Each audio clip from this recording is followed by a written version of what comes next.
দর্শক আপনাদের সবাইকে আমন্ত্রণ জানাচ্ছি আমাদের লাইফস্টাইল বিষয়ক সাপ্তাহিক আয়োজন লাইফ অ্যান্ড বিউটিতে। আপনাদের সাথে আছি আমি মারিয়া শিমু। সৌন্দর্য বলতে আমরা কি বুঝি? সৌন্দর্য বলতে এখন শুধু বাহ্যিকভাবে সুন্দর লাগাই নয়, বাহ্যিকভাবে সুন্দর তো আমরা মেকআপ দিয়েও হতে পারি। এখন কিন্তু আমাদের কনসার্ন আমরা কিভাবে ভেতর থেকে সুন্দর হব, অথবা আমাদের এই সৌন্দর্যটা মেকআপ ছাড়া পার্মানেন্ট থাকবে। এবং এই সুন্দর পার্মানেন্ট মেকআপ ছাড়া সুন্দর থাকার যে কনসেপ্টটা, সেটাতে কিন্তু আমাদের বেশ হেল্প করে আমাদের অ্যাস্থেটিক ডার্মাটোলজিস্টরা যে ট্রিটমেন্টগুলো আমাদেরকে প্রোভাইড করে থাকেন, বেশ সেফ ট্রিটমেন্ট। এবং এটা মানে কিন্তু শুধু এটাই নয় যে আমরা ক্যামেরার সামনে আসি তাই আমাদেরকে সুন্দর থাকতে হবে। আমরা সবাই চাই এখন ন্যাচারালি বিউটিফুল থাকতে, এবং সেই অ্যাস্থেটিক ডার্মাটোলজি কিন্তু আমাদেরকে ন্যাচারালি আমাদের যে ফ্লসগুলো থাকে সেগুলো একটুখানি কারেক্ট করতে হেল্প করে। আজ আমরা এই বিষয় নিয়ে বিশদ আলোচনা করব, কতটুকুন কোন ট্রিটমেন্ট আমাদের জন্য সেফ, লেটেস্ট অ্যাডভান্স কি ট্রিটমেন্ট আছে, এবং কিভাবে আমরা আসলে ইন অ্যান্ড আউট আমাদেরকে ভালো রাখতে পারি। এই বিষয় নিয়ে কথা বলবার জন্য আমরা আমাদের মাঝে আমন্ত্রণ জানিয়েছি অতিথি হিসেবে। আমাদের মাঝে উপস্থিত আছেন consultant dermatology Continental Hospital doctor Cynthia Alam. আপু কেমন আছেন? ভালো আছি, আপনি ভালো আছেন? আমি বেশ ভালো আছি। এবং এই যে সৌন্দর্য বিষয়ে কথা বলতে তো আসলে আমাদের বেশি ভালোই লাগে, এবং সৌন্দর্যটা কিন্তু এখন শুধুমাত্র মেয়েদের বিষয় না, বা টিপটপ থাকাটাও মেয়েদের বিষয় না, এখন কিন্তু ওভারঅল সবার জন্যই বেশ ভালো কনসার্ন।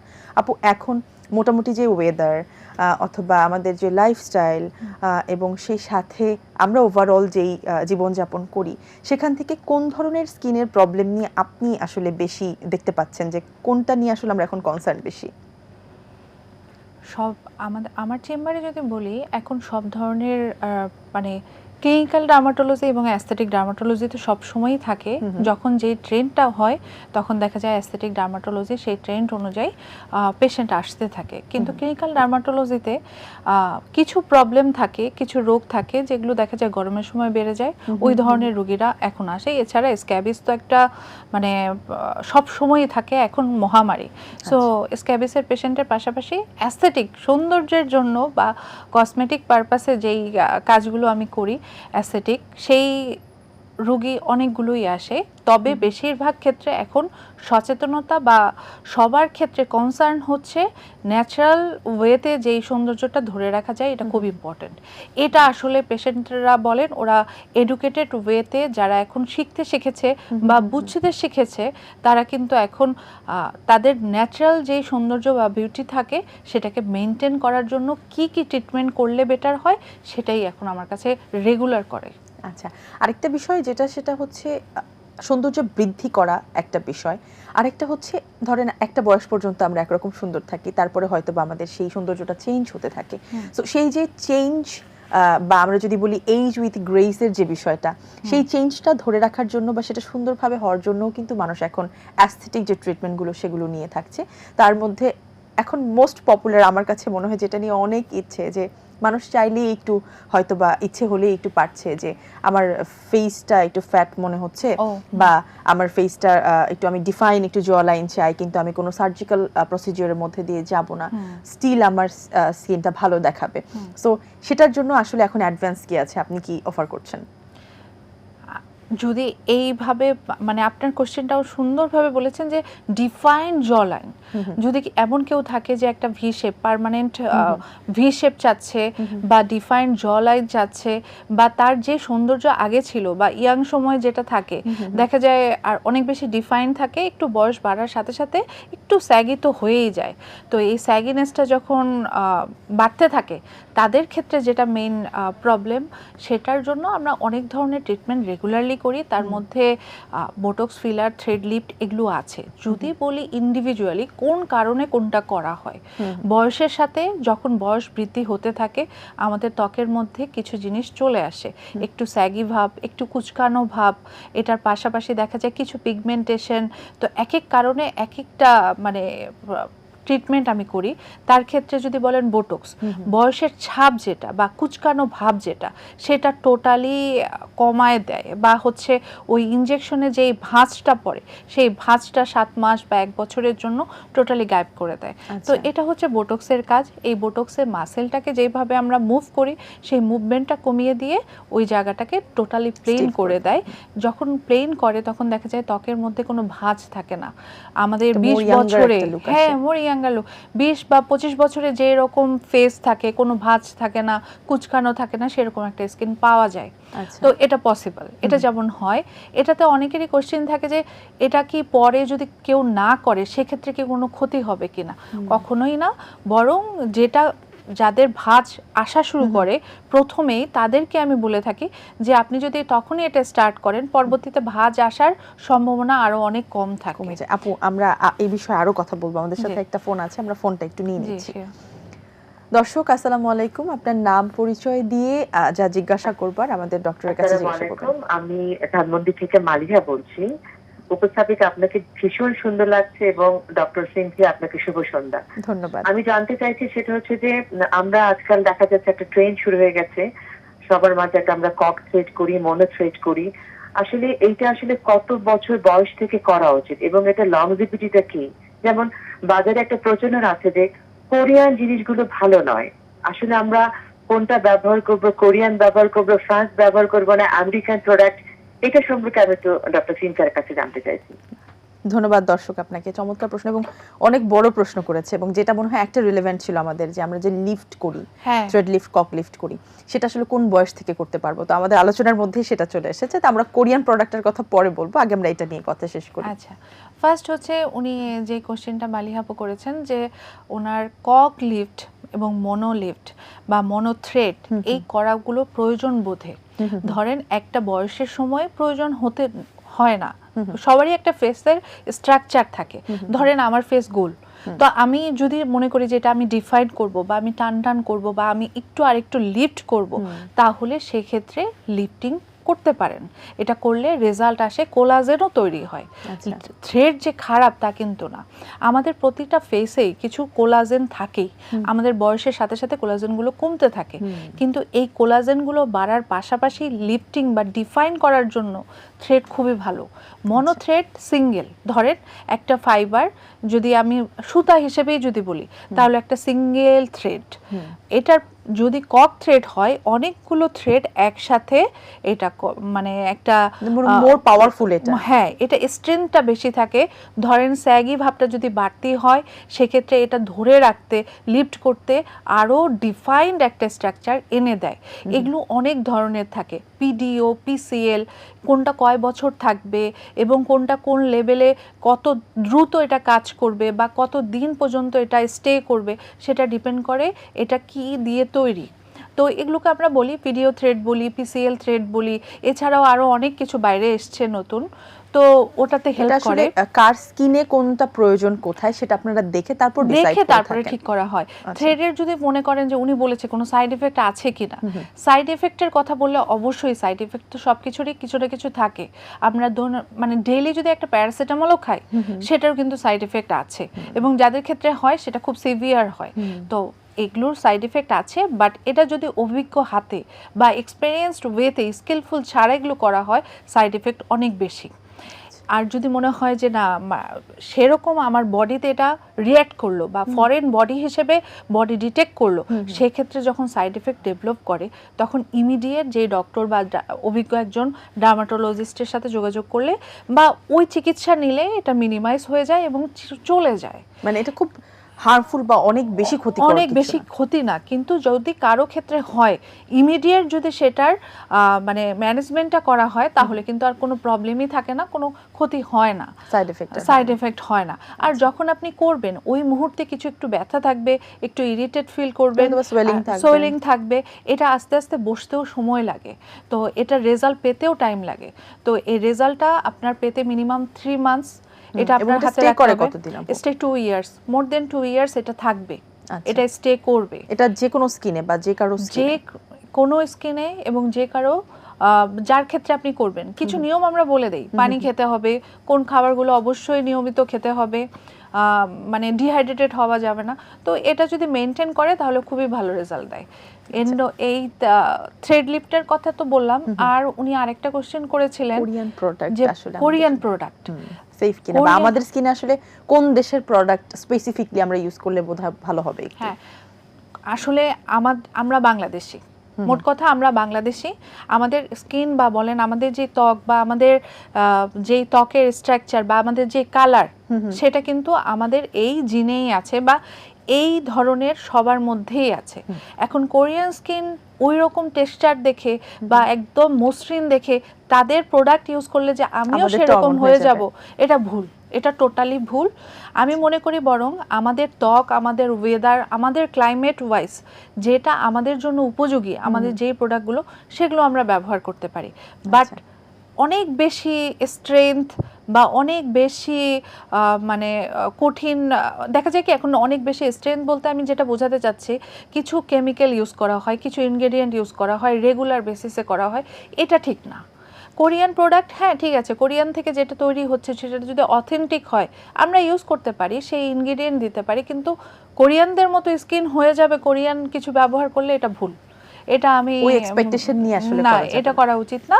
বরং আপনি আপনার মেইনটেইন করার জন্য আপনার ত্বকের জন্য যেটা দরকার বা আপনার ত্বক উপযোগী যেটা, সেটা আপনি ব্যবহার করতে পারেন। এবং সেটার জন্য তো অফকোর্স এক্সপার্টের কাছে আগে যেতে হবে যে আমার কোন কনসার্নটার জন্য আমি কোন ইনগ্রেডিয়েন্টটা ইউজ করব। আচ্ছা, সো এখানে আসলে স্পেসিফিক্যালি কোনো দেশের কোনো কসমেটিক্স আসলে আমাদের জন্য সেফ এমনও বলা যাবে না। এমন বলা যাবে না। এখন অনেকে আমার কাছে এসে বলে আমি বাইরে যাচ্ছি, এটা বিদেশের প্রোডাক্ট বা আমি বিদেশ থেকে নিয়ে আসব। সেই ক্ষেত্রে আমি বলি আপনি যেখান থেকেই কেনেন আপনার ত্বকের জন্য সেটা তৈরি কিনা বা উপযোগী কিনা সেটা দেখতে হবে। আমি কিন্তু এটা দেখব না যে আপনি বাহির থেকে আনছেন দেখে ওটা সেফ আপনার ত্বকের জন্য। অনেকেই বলে, বাট বাংলাদেশে এখন দেখা যায় কি, কিছুদিন আগেই তো আপনারা দেখলেন যে বিএসটিআই এর কিছু অনেক কিছু ধরা পড়লো, বা বিএসটিআই এমন কোনো অনেক জায়গায় যাচ্ছে যেই জায়গায় এই যে হার্মফুল মানে এই পণ্যগুলো বাইরের লেভেল দেয়া, বাইরের সবকিছু দেয়া, সবই নকল, ধরার কোনো কায়দা নেই যে হ্যাঁ এখন এগুলো চক বাজারে তৈরি হচ্ছে। বিএসটাই কিন্তু ইন্ডিভিজুয়ালি ওদের কাছ থেকে কাগজপত্র পায়নি, এগুলো চক বাজারে তৈরি হচ্ছে, এগুলো রেখে দিচ্ছে, এগুলো ব্যবহার করে অনেকের কিন্তু অনেক সাইড এফেক্ট হচ্ছে। রাইট। এবং এই সাইড এফেক্টগুলো আসলে যখন হওয়া শুরু করে তখন রিভার্স করাটা অনেক কঠিন, যেটা আমরা আগেও বলেছি। হ্যাঁ, এটার জন্য দেখা যায় অনেকের ফেস এত বেশি রিঅ্যাক্ট করে, ড্যামেজ হয়ে যায়, স্কিন রিপেয়ার ঠিক হয় না এবং অনেক সময় লাগে, সেটা অনেক সময় লাগে। আচ্ছা আপু বলছিলেন যে একটা সার্টেন এইজের পরে যেই ইনগ্রেডিয়েন্ট আসলে আমাদের স্কিনটাকে টান টান রাখে সেটা কোলাজেন, আমরা জানি। তো সেই কোলাজেনটা আসলে কমা শুরু করে, তারপরে আমাদের বিভিন্ন ট্রিটমেন্টের প্রয়োজন হয় নিজেকে আরেকটু ইয়াং লুকিং রাখার জন্য। স্পেসিফিক কোন বয়সটা থেকে কোলাজেন রিডাকশন কমতে থাকে, এবং এখন যে আমরা ট্রপিক্যাল আমরা যে দেখি যে আমরা কোলাজেন খেতে পারি বা ইউজ করতে পারি আমাদের স্কিনটাকে ফার্ম রাখার জন্য, এটাও কাজ করে কিনা? কোলাজেন আমাদের কিছু বয়সের পর থেকে কমতে শুরু করে, বাট সবার ক্ষেত্রে এক নয়। দেখবেন যে 20 থেকে 25 বছরের পরে 1% করে কোলাজেন কমতে স্টার্ট করে, এবং এই যে 1% কোলাজেন কমতে থাকে সেটা এক একজনের ক্ষেত্রে এক এক রকম। কে কতটুকু লাইফস্টাইল মডিফিকেশন করতেছে সেটার উপর ডিপেন্ড করে। আচ্ছা, কোলাজেন আপু কিল হয় মানে কোলাজেন নষ্ট হয়ে যায় কোন বদ অভ্যাসগুলোর কারণে, সেটাও আমাদেরকে একটু বলে দিন। হ্যাঁ হ্যাঁ অবশ্যই। এই যে কোলাজেন কমতে শুরু করে, দেখা যায় 30 বছরের পর থেকে কোলাজেনটা আরেকটু বেশি পরিমাণে ভাঙতে শুরু করে বা নষ্ট হতে স্টার্ট করে, ফাস্ট করে। 40 বছরের পরে দেখা যায় 10 থেকে 15% করে কমতে শুরু করে, এবং এটা এত দ্রুত হারে কমতে থাকে যদি সে লাইফস্টাইল মডিফাই না করে, তাহলে সেক্ষেত্রে মানে অনেক স্যাগি হয়ে যায় ফেস। বদ অভ্যাস, এটার পেছনে অনেক বদ অভ্যাস আছে। সেটার জন্য ফার্স্ট হচ্ছে লাইফস্টাইল মডিফিকেশনের মধ্যে ফার্স্ট যদি আপনি স্মোকিং, এটা যারা স্মোকিং করে, যারা পর্যাপ্ত পরিমাণে পানি খায় না, যারা দেখা যায় যে তাদের দৈনন্দিন খাবারের ব্যালেন্স ডায়েট থাকে না, তাদের অনেকের ক্ষেত্রে, যেমন খাবারের মধ্যে কি সুষম খাবার, আমরা বলি সুষম খাবার। সুষম খাবার কি? এটা যে নিউট্রিশিয়াস ফুডগুলোর দরকার সেটা থাকতে হবে। অনেকেই এখন ডায়েট করে, আপনি দেখবেন আমার কাছে কিছু পেশেন্ট আসে, রেগুলার কিছু পেশেন্ট আসে, বয়স অনেক কম, তাদের ফেসে যেই স্যাগিনেস প্লাস কোলাজেন এত দ্রুত হারে কমে যাচ্ছে অনলি ফর মানে কি ডায়েটিং, উল্টাপাল্টা ফুড হ্যাবিটের জন্য। ফুড হ্যাবিট কি, তারা 2 দিন যাবত বা সারাদিন কিছু না খেয়ে আছে, তারা কিছুই খাচ্ছে না, তারা পানিটাও পর্যাপ্ত পরিমাণে পান করে না। তো তাদের ক্ষেত্রে কোলাজেন ভাঙে, তাদের ক্ষেত্রে শুধু এটা না, তাদের চুল পড়ে যাচ্ছে, তাদের ডার্কনেস বেড়ে যাচ্ছে, আনইভেন টোন হচ্ছে। ঠিক আছে, এখন ডায়েটিং করবেন, ব্যালেন্স ডায়েট মেনটেন করবেন, কিন্তু সেটা অবশ্যই সুষম খাবার থাকতে হবে, নিউট্রিশিয়াস ফুড থাকতে হবে, যেটা আপনি যদি এটা খাবারের মাধ্যমে না পেয়ে থাকেন তাহলে আপনার অবশ্যই সাপ্লিমেন্ট নিতে হবে। এমন কিছু সাপ্লিমেন্ট খুব ইম্পর্টেন্ট আমাদের এগুলো মেনটেন করার জন্য, তার মধ্যে জিঙ্ক।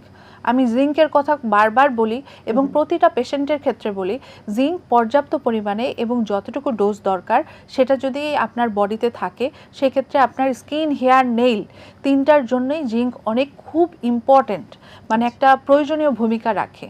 আচ্ছা, এটার পাশাপাশি আপনার যেটা করতে হবে ভিটামিন ডি। যদি ভিটামিন ডি ডেফিসিয়েন্সি থেকে থাকে, বাংলাদেশে প্রতিটা মানুষেরই মোটামুটি ভিটামিন ডি ডেফিসিয়েন্সি এখন পাওয়া যায়, তো ভিটামিন ডি এবং ক্যালসিয়াম এটার পাশাপাশি খেতে হবে। আচ্ছা, তবে এটা বেশি হওয়া যাবে না। মানে ক্যালসিয়ামের পরিমাণটা। হ্যাঁ, ক্যালসিয়াম, ভিটামিন ডি এগুলো ফ্যাট সলিউবল ভিটামিন। এই ফ্যাট সলিউবল ভিটামিন যদি বডিতে বেশি জমা হয়, এটা কিন্তু এক্সেস হয়ে গেলে বের হয় না, বডিতে জমা হতে থাকে, তখন উল্টো একটা রিঅ্যাকশন হবে। তখন ওভার টক্সিসিটির কারণে কিছু রিঅ্যাকশন হয়। অনেকের ক্ষেত্রে কিডনি স্টোন হয়, কিডনি ড্যামেজও হয়ে যায়। তো আচ্ছা। এই জন্য সব ভিটামিন খাবেন আপনার যতটুকু রিকোয়ারমেন্ট আছে সেই অনুযায়ী। এরকম ভিটামিন সি, অনেকেই দেখবেন এখন বাসায় কি করে ভিটামিন সি রাখে, আপনি প্রতিদিন খেতে পারেন কিন্তু আপনি তাই বলে 1000 পাওয়ারের একটা খেয়ে ফেলছেন ডেইলি, শুধু সেক্ষেত্রে তাই না, ক্ষতি ভিটামিন হয়। সি অনেকে অনেক সময় চকলেটের মতো হ্যাঁ, করে চকলেটের খায়। মতো খায়।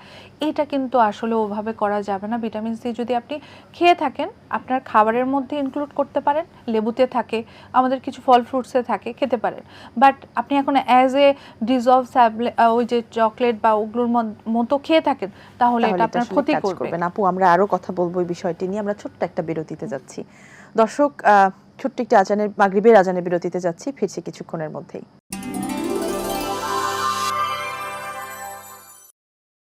দর্শক, বিরতির পর আবারও আমন্ত্রণ, আপনারা দেখছেন লাইফ অ্যান্ড বিউটি এবং আজ আমরা কথা বলছি আমাদের ইন্টারনালি আমরা কিভাবে ভালো থাকতে পারবো এবং কিভাবে নিজেদের সৌন্দর্যকে আর একটু সুন্দর করতে পারবো। আপু, আমরা সাপ্লিমেন্ট নিয়ে কথা বলছিলাম, সাপ্লিমেন্টের গুরুত্বটা নিয়ে কথা বলছিলাম এবং কোলাজেন এছাড়াও আরো বিউটিফিকেশনের জন্য আমরা যা যা নিতে পারি সেটা নিয়ে কথা বলছিলাম। আমরা ভিটামিন ডি পর্যন্ত শুনেছি, এরপরে আর কি কি আছে যেগুলো আমাদের জন্য হেল্পফুল? ভিটামিন ডি আমরা যেমন জিঙ্ক বললাম, ভিটামিন ডি, ভিটামিন সি আমাদের খাবারের মধ্যে রাখতে হবে। এটা ছাড়া আরেকটা জিনিস খুব ইম্পর্টেন্ট, ঘুম। হ্যাঁ, ঘুম তো আমাদের লাইফের একটা খুবই ইম্পর্টেন্ট পার্ট। এই ঘুমের সময়ে দেখা যায় রাত্রে একটা টাইমে আমাদের মেলাটোনিন হরমোন রিলিজ হয়, সেটা যখন রিলিজ হয় না তখন দেখা যায় কি আমাদের কর্টিসল হরমোনগুলো বের হতে থাকে, স্ট্রেস বাড়তে থাকে। তো সেক্ষেত্রে আমি এখন দেখা যায় সবাই রাতে জেগে থাকে, তাদের কমন প্র্যাকটিস হয়ে গেছে। Common practice. তো তাদের ক্ষেত্রে আমি ম্যাগনেসিয়ামটা সাজেস্ট করি যে তারা একটু স্ট্রেস রিলিভার হিসেবে ম্যাগনেসিয়ামটা খেতে পারে। ম্যাগনেসিয়াম গ্লাইসিনেট, হ্যাঁ গ্লাইসিনেটটা খুব ইম্পর্টেন্ট। এই সাপ্লিমেন্টগুলো যেগুলো নিয়ে আমরা কথা বলছি, আমি যদি একটু ধরি মোটামুটি ভালো কোয়ালিটির, এগুলো কিন্তু বেশ এক্সপেন্সিভ। আমরা যদি বাইরের গুলো তো আমরা বেশি প্রেফার করি কারণ মনে হয় অরিজিনাল। এটা ছাড়া কি আমাদের একটু মোটামুটি রিজনেবলের মধ্যে বাংলাদেশি কোনো ব্র্যান্ডের অপশনস আছে কিনা? অবশ্যই বাংলাদেশে যদি নর্মাল ওষুধ, যে কোনো ওষুধ কোম্পানি যদি ফার্মাসিউটিক্যালগুলো যেই মেডিসিনগুলো তৈরি করে এগুলোই খেতে পারি, এগুলোর দাম অত বেশি না। এখন আপনি যখন এটা একটা কি স্ক্যাম, আপনার একটা বটলের উপর লেখা থাকে for skin, hair, nail, for glowing, for whitening, for এটার জন্য, মানে ইন্ডিভিজুয়াল এগুলো লেখা থাকার পর যে ওখানে যতটুকু পরিমাণ থাকে সেটা কিন্তু পর্যাপ্ত না। এখন ইন্ডিভিজুয়াল যদি আপনি ধরেন জিঙ্ক খাচ্ছেন, জিঙ্ক 20 মিলিগ্রাম আপনি কিনে খাচ্ছেন, এটার দাম অত বেশি না। আপনি যদি মনে করেন ভিটামিন ডি খাবেন, ভিটামিন ডি আলাদা করে ভিটামিন ডি এর ফার্মাসিউটিক্যাল যে পাতাগুলো আছে বিভিন্ন কোম্পানির আছে, কিনে খেলেন, ওটাও আপনার কাজে দেবে। হ্যাঁ অবশ্যই। এখন আপনার কতটুকু দরকার, রিকোয়ারমেন্ট কতটুকু, 20,000 or 40,000 or 2,000 daily, weekly, monthly, এখন আপনি কোনটা, হ্যাঁ এটা অবশ্যই ওই অনুযায়ী খেতে হবে। এটার পাশাপাশি ক্যালসিয়াম থাকবে, এটার পাশাপাশি আরেকটা খুব ইম্পর্টেন্ট ম্যাগনেসিয়াম।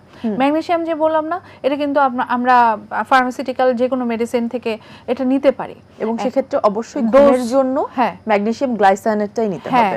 দেখা যায় স্ট্রেস রিলিভার হিসেবে কাজ করে এবং এটা আপনার দেখা যায় আমাদের ব্রেনের যে শক্তিটা, মেমোরি থাকে, সেটা যখন আমরা ঘুমাই ওই টাইমটাতে আমার মেমোরিটাকেও এনরিচ করে, তো হেল্প করে। এটা আসলে এই মাল্টিভিটামিন বা জিঙ্ক আমি যতগুলো নাম বললাম সেগুলো আসলে আপনার প্রতিটার রেজাল্ট আপনি পাবেন। এটা আপনার টোটাল বডি সার্কুলেশন বলেন, আপনার স্কিন, হেয়ার, নেইল সব ক্ষেত্রেই হেল্প করবে। কিন্তু কিছু ভিটামিন এখন সবাই দিনের পর দিন, যুগের পর যুগ খেতে থাকে, এটা ভুল, এটা করা যাবে না। সাপ্লিমেন্টসেরও কি আপু নির্দিষ্ট কোনো সময় আছে যে এই সময়টার পর একটা গ্যাপ দেওয়া উচিত? অবশ্যই। এখন আপনি কোন ভিটামিন, আপনি কিন্তু জিঙ্ক টানা খেতে পারবেন না, এটার জন্য কিন্তু ক্ষতি হয়। তো সেটা অবশ্যই জানতে হবে, কারণ সবার ক্ষেত্রে একরকম না, একজনের ক্ষেত্রে এক এক রকম। তো মানে টানা কোনো কিছুই খাওয়া যাবে না। এখন একটা ডোজ কমপ্লিট করার পর দেন আপনাকে স্টপ করতে হবে, তারপরে একটা গ্যাপ রেখে কিছু ইনভেস্টিগেশন করে দেন আপনি এগেইন খেতে পারেন ওই ডোজ অনুযায়ী। আচ্ছা আপু, কোলাজেন আমরা যে খেয়ে থাকি, আমরা পাউডার আকারে দেখি কোলাজেন আছে, এখন আমরা সাপ্লিমেন্টসও দেখছি ট্যাবলেট আকারেও পাওয়া যাচ্ছে, এবং আবার কোলাজেন দেয়া অনেক প্রোডাক্টও ইউজ করতে পারছি। প্রোডাক্টগুলো কি আসলে কাজ করে নাকি? আমরা যদি স্কিনে ইউজ করি কোলাজেন, আমাদের প্রোডাকশনের জন্য হেল্প করবে কিনা? টপিক্যালি কোনো প্রোডাক্ট যদি আপনি বলেন সেটা অয়েনমেন্ট বা সিরাম বা ক্রিম ফর্মে, এগুলো কাজ করে না। আচ্ছা, এগুলো কাজ করে না, এটার আসলে টোটালি আপনি বাইরে থেকে দিয়ে কতটুকু ভালো ফিল করছেন সেটাই মনের খুশি। এইটাই মনের খুশি, মানে রেজাল্ট আসলে ওইভাবে পাবেন না। একটু আপনার দেখা যাবে যে একটু ক্রিম দিলে কি হয়, ক্রিম যখন থাকে অনেকের ক্ষেত্রে একটু স্কিনটা সফট থাকে, ওই সফটনেসটা ফিল হবে, এটাই। আর যদি বলেন যে আমি এটা খেতে চাই, খেয়ে আপনি উপকার পাবেন। এখন দুই ধরনের আছে কোলাজেন, হাইড্রোলাইজড, নন হাইড্রোলাইজড। এখন হাইড্রোলাইজড কোলাজেনটা খেলে আসলে কাজ করে, একটু লং টাইম খেতে হয়, বাট কার রেজাল্ট আপনি পাবেন। বাট জিলাটিন পাউডার এগুলোতে আসলে ওইভাবে মানে কাজ করে না। তো হাইড্রোলাইজড কোলাজেন যখন আপনি খাবেন, একটু লং রান খেলে আপনার শরীরে কোলাজেন আসবে। বাট আমার নিজেরই আমাদের বডির ক্ষমতা থাকে কোলাজেন তৈরি করার, তো ওটাও মানে বদভ্যাসগুলোকে একটু সাইডে রেখে আমরা যদি একটু ভালো অভ্যাস ডেভেলপ করতে পারি, তাহলে আমাদের স্কিনের বা আমাদের বডিতেই সেই জিনিসটা, সেই পাওয়ারটা আছে যেটা এটাকে এনরিচ করতে পারে। এটাই। আচ্ছা আপু, এখন অনেকগুলো ভাইরাল বিষয়ের মধ্যে, ট্রেন্ডের মধ্যে আরেকটা হচ্ছে খুব তাড়াতাড়ি ওবেসিটিটাকে রিমুভ করা, অথবা আমি খুব তাড়াতাড়ি ড্রাস্টিকলি আমি আমার ওয়েট লুজ করতে চাইছি, সবকিছু মিলিয়ে তার জন্য অজেম্পিকটা এখন খুবই আমি বলবো যে ভাইরাল। মানে সবাই এখন কেউ হয়তো বা খুব বেশি শুকিয়ে গেলে আমরা বলছি ওজেম্পিক নিয়েছে, আর অনেকে বলছে আমার তাড়াতাড়ি শুকাতে হবে, এটার জন্য আমি ওজেম্পিক নিব। ওজেম্পিকটা নিয়ে একটু বিশদ আপনার কাছ থেকে জানতে চাই। ওজেম্পিকটা চাইলে আমরা যে কেউ নিতে পারবো কিনা, স্পেসিফিক কোনো বয়স আছে কিনা, এবং এটার সাইড এফেক্টটা লং রানে কেমন? ওজেম্পিক একটু মানে দেখা যায় কি, এই ফ্যাট রিডিউসিং কোনো ধরনের কোনো কিছু আমাদের, যেমন আমাদের অ্যাস্থেটিক মেডিসিনে ফ্যাট রিডিউসিং অনেক ধরনের মেশিনারিজ আছে, সেটা দিয়ে কতটুকু কমায় বা কতটুকু করে, এটা তো এক ধরনের ট্রিটমেন্ট। এটার পাশাপাশি যদি ওজেম্পিক বলে থাকেন, এই ধরনের জিএলপি ব্লগার কিছু ইনজেকশন বা এইটা ইনজেক্টেবল ফর্মে যেগুলো দিয়ে থাকছে, সেটাতে কি সবাই নিতে পারবে না, তার কিছু ইন্ডিকেশন থাকতে হবে। ফার্স্ট হচ্ছে তার বিএমআই মোর দেন 30 হতে হবে। এটার পাশাপাশি তার একটা ইন্ডিকেশন থাকতে হবে। তার ইন্ডিকেশন কি, হয় ডায়াবেটিস থাকতে হবে, বা এগুলো যদি থেকে থাকে তখন সে এই ইনজেকশন বা এই ওজেম্পিক নেওয়ার জন্য ক্যান্ডিডেট, আইডিয়াল ক্যান্ডিডেট। এখন আইডিয়াল ক্যান্ডিডেট ছাড়া সবাই যে এই ধরনের ইনজেকশন কন্টিনিউ করবে, এটা ঠিক না। এখন ধরেন কেউ চাইছে যে আমি আমার 5 কেজি ওজন বেশি, আমি 5 কেজি ওজন শুধু কমাবো এবং তাড়াতাড়ি কমাবো, না, এটার জন্য কখনোই করতে পারবে না, কারণ তার বিএমআই কত আছে, সেই বিএমআই যদি মোর দেন 30 না হয়, তাহলে সে এটার জন্য ক্যান্ডিডেট না, অ্যাকচুয়াল বা আইডিয়াল ক্যান্ডিডেট না। এটা আবার তার কোনো সমস্যা আছে কিনা, তার থাইরয়েডে কোনো সমস্যা আছে কিনা, তার পিসিওএস আছে কিনা, বা তার ডায়াবেটিস আছে কিনা, এগুলোও সব ক্যালকুলেট করতে হবে। তারপর এগুলো কোনো যদি ইন্ডিকেশন না থাকে, সে কেন কমানোর জন্য এটা নেবে? এটা মোটেও ঠিক না। এবং খুব অ্যাভেইলেবল যেহেতু এখন অ্যাভেলেবল যতটা, তার থেকেও বড় কথা কি, এই ইনজেকশনগুলো সবার জন্য সেফ না। এক তো এই ইনজেকশন দেওয়ার আগে অবশ্যই কিছু জিনিস দেখে নিতে হয়, সেটা তো liver function test, pancreatic amylase, plus এটার পাশাপাশি কিডনি ফাংশন, এগুলো খুবই ইম্পর্টেন্ট। এই ইনজেকশনগুলো নেওয়ার পরে কি হয়, প্যানক্রিয়াসের যে ক্ষমতাটা থাকে, এটা আপনি তাকে মানে তার উপরে এফেক্ট পড়ে, দেখা যায় প্যানক্রিয়াটাইটিস ডেভেলপ করে। গল স্টোন যাদের থাকে তাদেরকে তো দেয়াই যায় না। এমন কিছু পেশেন্টও আছে যারা গল স্টোন থাকার পরেও এই ওজন কমানোর জন্য এটা নিচ্ছে। এটা কিন্তু খুবই রিস্কি, এবং পরবর্তীতে লং রান কিছু সাইড এফেক্ট ডেভেলপ করে, সেটা একদম মানে এটা থেকে আর ব্যাক করার উপায় নাই, সাফার করতে হবে। আরেকটা জিনিস, ঠিক আছে, বিএমআই 30 উপরে থাকলো, ডায়াবেটিস আছে, সে নিচ্ছে, তার ওজন কমলো। যারা নেওয়া স্টার্ট করে, যাদের বডিতে কাজ করা শুরু করে, দেখা যায় প্রতি সপ্তাহে এরকম একটা ডোজ থাকে, সেই ডোজটা নেওয়ার পর আস্তে আস্তে ডোজটা বাড়াতে হয়।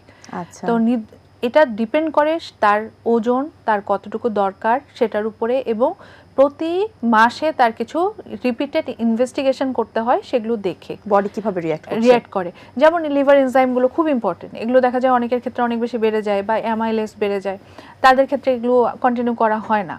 আবার আরেকটা জিনিস, যাদের ওজন কমে যায়, কমতে শুরু করে, তাদের বডিতে অনেক রিয়াকশন বা বডিতে সাইড এফেক্ট চলে আসে।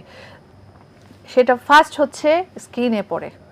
আচ্ছা, তাদের যেই জায়গার ফ্যাটটা কমে যাচ্ছে, তার সাবকিউটেনিয়াস ফ্যাটটাও কমে যাচ্ছে, টোটাল বডির ফ্যাট কমে যাচ্ছে, সেই জায়গাগুলো দ্রুত কমার কারণে স্যাগি হয়ে যায়, আচ্ছা, অনেক বেশি ঝুলে যায়। দেখবেন বয়সের ছাপ, ওজেম্পিক ফেস, মানে এই কারণে হঠাৎ করে যখন কাউকে হ্যাঁ। অনেক বেশি শুকনো দেখা যায় এবং মনে হয় যে একটু টায়ার্ড লুকিং ফেস, তখন আমরা একটু বয়স বেড়ে গেল assume কেন, করি যে হ্যাঁ, বোধহয় ওজেম্পিক। হ্যাঁ, দেখবেন সবাই বলে যে আগেই ভালো ছিল, আগেই ভালো ছিল, কিন্তু জিনিসটা কি আসলে ওজেম্পিক ফেস হয়ে যায়। সাবকিউটেনিয়াস ফ্যাটটা যখন লুজ হয়ে যায় তখন স্যাগনেস চলে আসে।